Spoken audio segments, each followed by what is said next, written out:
Queridos, mais uma vez, sejam muito bem-vindos a esse nosso momento de responder algumas perguntas.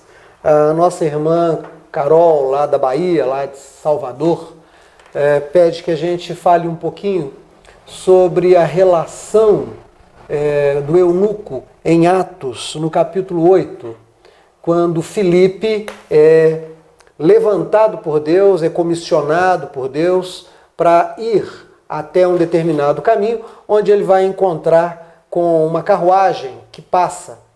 O Espírito Santo fala a ele tem um ministério próspero, e Deus, pelo ministério do Espírito Santo, diz a ele que deixasse ali aquela congregação que já estava estruturada e descesse aquele caminho. Diz assim a palavra de Deus, preste bem atenção. E o anjo do Senhor falou a Filipe, dizendo: levanta-te, vai para a banda do sul, ao caminho que desce de Jerusalém para Gaza, que está deserto. E levantou-se e foi, e eis que um homem etíope, eunuco, mordomo-mor de Candace, rainha dos etíopes, o qual era superintendente de todos os seus tesouros, tinha ido a Jerusalém para adoração, e regressava, e assentado no seu carro lia o profeta Isaías. E disse o Espírito a Filipe: chega-te e ajunta-te a este carro. E correndo Filipe ouviu que ele lia o profeta Isaías, e disse: entendes tu o que lês? E ele disse: como poderei entender se alguém não me ensinar? E rogou a Filipe que subisse e com ele se assentasse.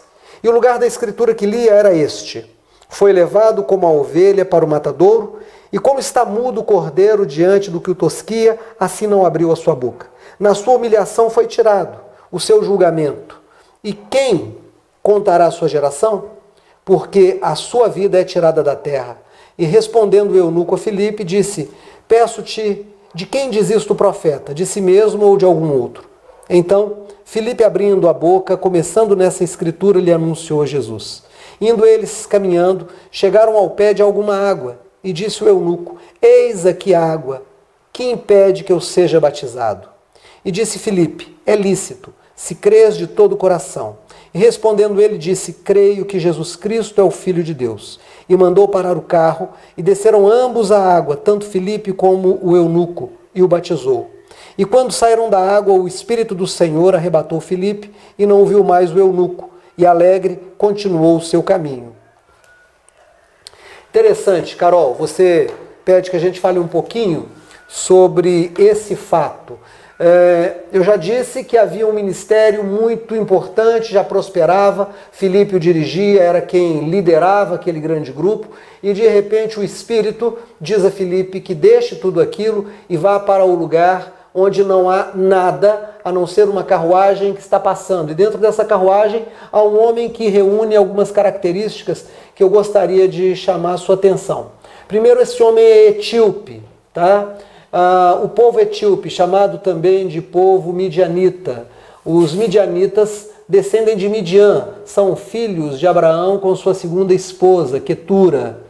Então esse povo etíope tem também uma participação abraâmica. Assim como o povo israelita descende de Abraão, também esse povo midianita. É o mesmo povo que acaba acolhendo o Moisés quando ele foge do Egito, perseguido por Faraó por ter matado o egípcio.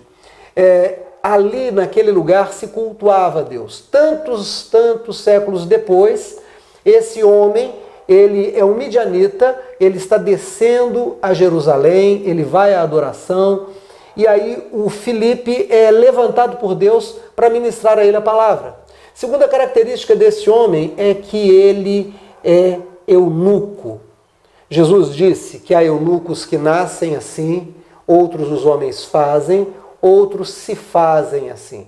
O eunuco é um homem destituído da sua masculinidade, é um homem castrado, é um homem que por alguma razão abre mão da sua capacidade de se enamorar por uma mulher, de gerar filhos, de constituir com esta mulher uma prole. Seja isso forçado pelos homens, né? Normalmente os homens que trabalhavam próximos às rainhas eram castrados, naturalmente para evitar um adultério contra o rei, o imperador daquele povo. Havia aqueles que haviam nascido assim, e a gente não é? Pode abrir mão aqui de teorizar as razões porque isso acontece, não temos nem tempo, nem é o nosso objetivo, mas há pessoas que nascem assim e há aqueles que abrem mão disso para se dedicar à espiritualidade. Nós não sabemos qual é o caso desse eunuco, mas ele é midianita, ele tem uma tradição de cultuar o mesmo Deus dos judeus. Ele ama esse Deus, ele busca esse Deus. E ele é castrado, ele é eunuco. Né? No lugar da sua masculinidade, muito provavelmente, com toda certeza, há uma feminilidade que se instalou.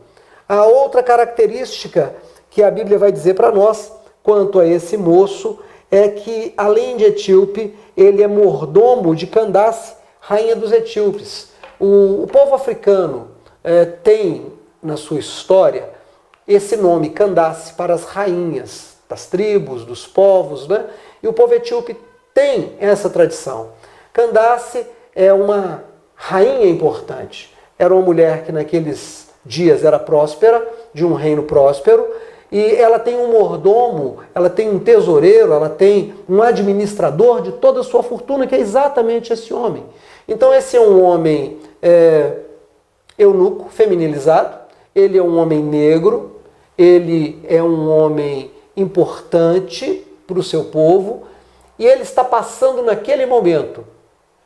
E quando Filipe começa a chegar próximo à carruagem dele, percebe que ele luta consigo mesmo, porque ele lê em voz alta um trecho que nós conhecemos lá no livro de Isaías, no capítulo 53, que diz que foi subindo um renovo na terra, como um broto numa terra seca, rachada pela sequidão, um broto verde, um broto que era o Salvador e que ninguém fez caso dele, que foi levado como uma ovelha muda perante aqueles que fazem a tosquia, que tiram o pelo, e por fim ele é sacrificado.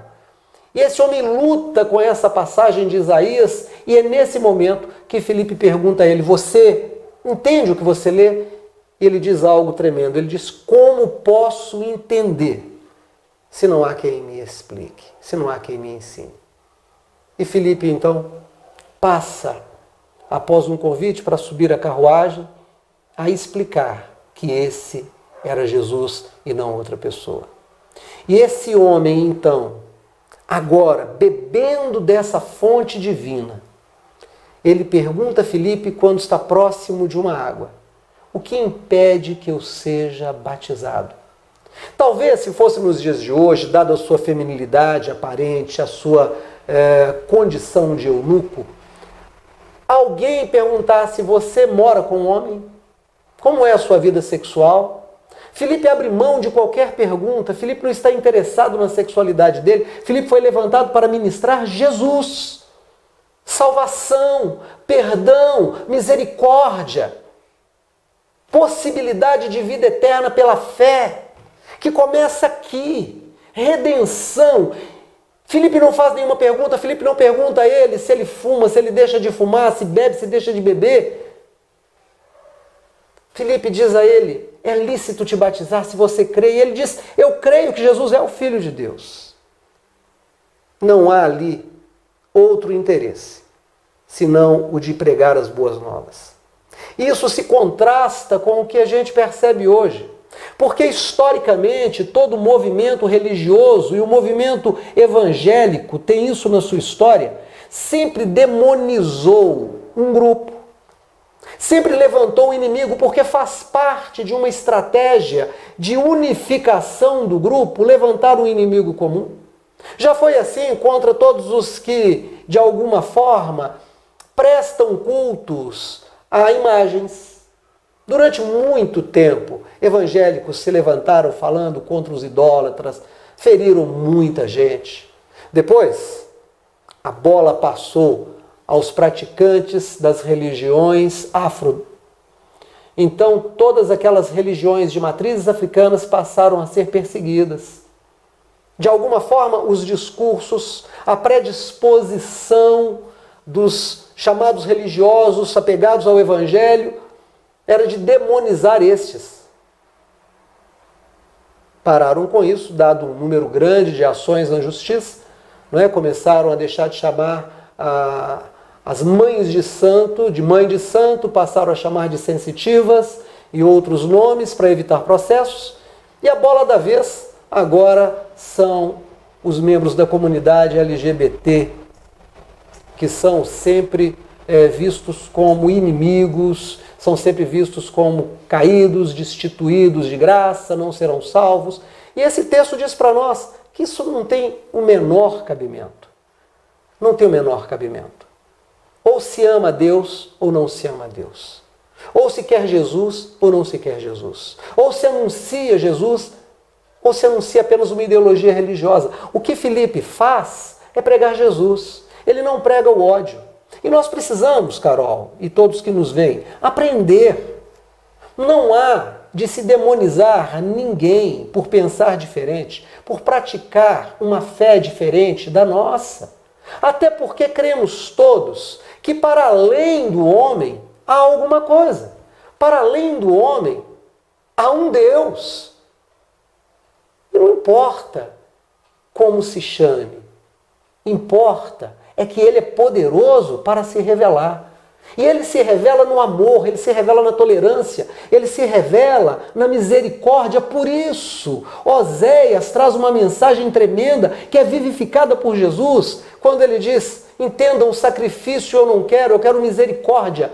Misericórdia, sentir a miséria, córdia do coração. Então eu sinto no meu coração a dor do outro. Filipe, levantado pelo Espírito Santo, avisado pelo anjo do Senhor, vai àquele lugar e passa ali um homem, que é um homem efeminado, dada a sua condição de eunuco. É um homem negro, é um homem que não faz parte de Israel, mas ama esse Deus. E Filipe anuncia-lhe Jesus, e anunciando-lhe Jesus, ele é batizado. E é lindo o que acontece logo depois. Eu quero ler para você, que está escrito assim: e quando saíram da água após o batismo, o Espírito do Senhor arrebatou a Filipe e não viu mais o eunuco, e alegre continuou o seu caminho. Que coisa tremenda. O Espírito do Senhor tira Filipe de um ministério grande, o leva a pregar a uma única pessoa. E quando Filipe, destituído de todo preconceito, mas revestido de todo amor e respeito, anuncia Jesus, sem nenhuma exigência, sem nenhum requisito, a não ser que se cresça em Jesus, e batiza aquele homem. O Espírito Santo toma Filipe, que desaparece, que é transladado, que sai dali, que faz uma passagem pela quarta dimensão, aparece numa cidade chamada Azoto e continua o seu ministério lá. E o eunuco, diz a Bíblia, agora não mais preocupado, não mais tenso com aquele texto, mas conhecendo Jesus, ele está alegre, jubiloso, e ele segue o seu caminho. Queridos que nos ouvem, Carol, Léo, povo da Bahia, vamos pregar Jesus? Vamos entender que não há por que demonizar ninguém, porque Deus não demoniza ninguém. Jesus não veio para demonizar, ele veio para libertar. Ele veio buscar e salvar aquilo que se havia perdido.